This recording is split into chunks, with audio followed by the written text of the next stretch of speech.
तो बेटा आज की हमारी रिएक्शन है फ्रंट्स मेथड। देखिए फ्रंट्स मेथड में हम लोग साइक्लोएल्केन को सिंथेसाइज करते हैं। यह मेथड एक्चुअली उर्ज रिएक्शन का ही मॉडिफाइड फॉर्म है।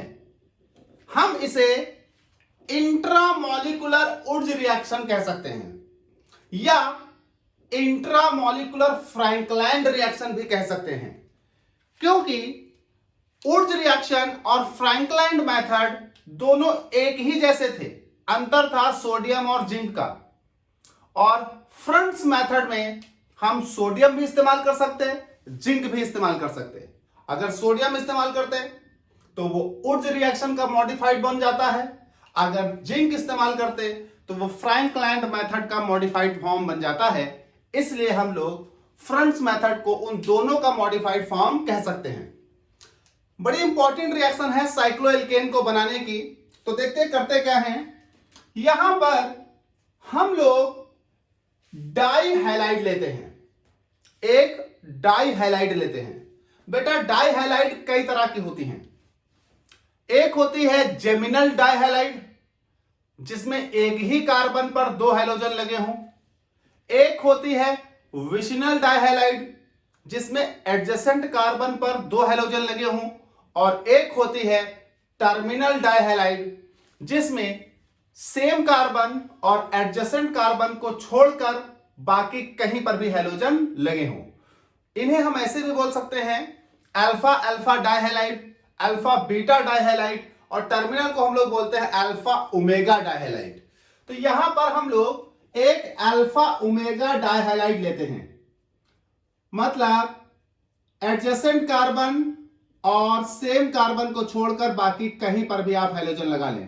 तो देखिए एडजेसेंट कार्बन पहला जहां था, दूसरा अगर वहीं होता तो जेमिनल, बगल में होता तो विशिनल, उसको और बगल वाले को छोड़कर हमने तीसरे पर लगा लिया। तो ये हो गया अल्फा ओमेगा डाइहैलाइड। तो ये मेरे पास एक अल्फा ओमेगा डाइहैलाइड है। अगर हम इसे नाम दें तो हम क्या बोलेंगे, 1 2 3। तो ये हो जाएगा 1 2 डाई ब्रोमो प्रोपेन। तो हमने एक डाइहैलाइड ली 1 2 डाई ब्रोमो प्रोपेन। इसकी रिएक्शन करा देनी है या तो सोडियम या जिंक, दोनों से करा सकते हैं, कोई प्रॉब्लम नहीं है। हम पहले करा देते हैं सोडियम से 2Na। नाउ हीट कर दीजिए। ये सोडियम मेटल देखिए उर्ज रिएक्शन की तरह ये दोनों Br निकाल लेगा। बस फर्क इतना था, वहां दो अलग अलग एल्किल हैलाइड होती थी, यहां एक ही एल्किल हैलाइड में दो हैलोजन है। नाउ जैसे ही ये दोनों Br यहां से निकलेंगे, इसकी वैलेंसी फ्री इसकी वैलेंसी फ्री, इन दोनों के बीच आ जाएगा एक बॉन्ड, निकल गया 2Na-Br। Now this is the fronts method for the synthesis of the cycloalkane. अगर हम चाहें तो ये रिएक्शन जिंक के साथ भी करा सकते थे। तो अगर जिंक के साथ कराते तो कैसे होती, सेम यही कहानी रहती वहां भी। तो ये मेरे पास हो गया, नाउ मान लीजिए ये Br और ये हो जाता Zn। हीट करते तो जिंक के साथ ये निकल जाता, तो ये मेरे पास होता CH2 CH2 CH2। नाउ ये हो जाता ZnBr2। ये मेरे पास हो जाता फ्रंट्स मेथड और हमें मिल जाता है एक साइक्लिक कंपाउंड। यहां पर इन केस मेरे पास बना है साइक्लोप्रोपेन। साइक्लोप्रोपेन डिपेंड करेगा क्या बनेगा, ये डिपेंड करेगा आपने क्या लिया है। साइक्लोप्रोपेन अगर आप पहले और तीसरे पर हैलोजन रखेंगे तो साइक्लोप्रोपेन, पहले और चौथे कार्बन पर हैलोजन रखेंगे तो साइक्लोब्यूटेन, पहले पांचवें पर हैलोजन रखेंगे तो साइक्लोपेंटेन, सो ऑन। क्योंकि अल्फा ओमेगा है, पहला कार्बन दूसरा कार्बन छोड़कर अगला हैलोजन किसी पर भी लगा सकते हैं। तो अगर हम जनरल लिखें तो जनरल इस रिएक्शन को हम ऐसे लिखें तो ज्यादा अच्छा आपको लगेगा, CH2 का होल N, CH2 का होल N, और ये CH2 ये CH2। अब N की वैल्यू आप अपने हिसाब से एडजस्ट कर लीजिए। एक कार्बन दोनों साइड हमने छोड़ दिया, CH2 का होल N कर दिया। आप N की वैल्यू 1 रखोगे तो ये केस आ जाएगा, N की वैल्यू 2 रखोगे तो 4 हो जाएंगे कार्बन। तो ये आप अपने हिसाब से एडजस्ट करेंगे। ये हमारे पास दो हैलोजन लग गए। आप हैलोजन भी कोई लगा सकते हैं और इसकी रिएक्शन आप सोडियम या जिंक दोनों में से किसी से भी करा दे, आपको आपका प्रोडक्ट मिल जाएगा। मान लीजिए यहां पर मैं इसकी रिएक्शन सोडियम से करा देता हूं 2Na, तो ऐसे केस में हमें क्या प्राप्त हो जाएगा, ये प्राप्त हो जाएगा CH2 का होल N, और ये हो जाएगा CH2 दिस। अब ये हमारे पास बन गया साइक्लिक कंपाउंड, यानी ये बन गया साइक्लोएल्केन। अब एल्केन कौन सा बना है ये डिपेंड करेगा यहां N की वैल्यू आप क्या रखोगे। साथ में यहां से निकल गया 2NaBr। आप यहां Zl लेते तो कोई प्रॉब्लम नहीं थी, तब भी हमारे पास बनता साइक्लोएल्केन। तो फ्रंट्स मेथड में क्या करते हैं बेटा कि आप डाइहैलाइड लेते हैं, अल्फा ओमेगा डाइहैलाइड लेते हैं, और उस अल्फा ओमेगा डाइहैलाइड की रिएक्शन करा दी जाती है सोडियम मेटल या जिंक मेटल के साथ, बिल्कुल उसी तरह जैसे कि उर्ज रिएक्शन में या फ्रैंकलैंड मेथड में होती थी। तो यहां पर आपके पास आपके साइक्लिक कंपाउंड बन जाते हैं। हम लोग जरा बात कर लेते हैं मैकेनिज्म की, तो देखें जरा, किसी भी एक की कर लेते हैं, चाहे सोडियम चाहे जिंक से, दोनों एक ही जैसे होती हैं। सोडियम वाली उर्ज में और जिंक वाली फ्रैंकलैंड में मैंने कराई भी है, तो सेम वही मैकेनिज्म आएगी दोहराकर। तो देखिए जरा,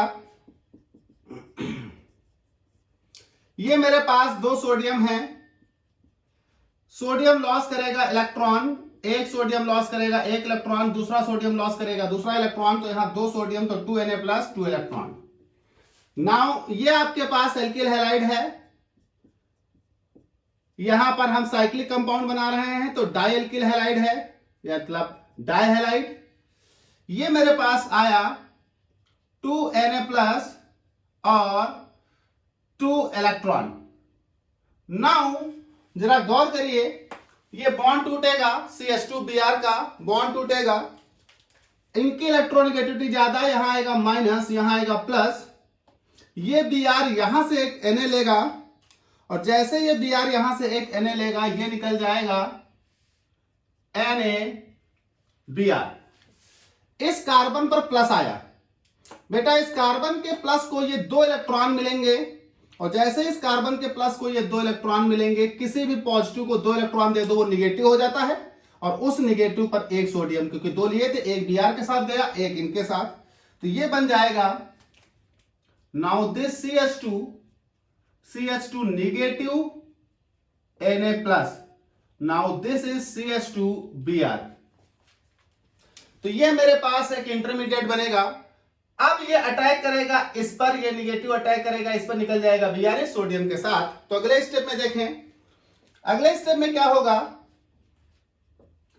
ये हो जाएगा मेरे पास CH2 minus Na plus, this is CH2, this is CH2, और ये Br।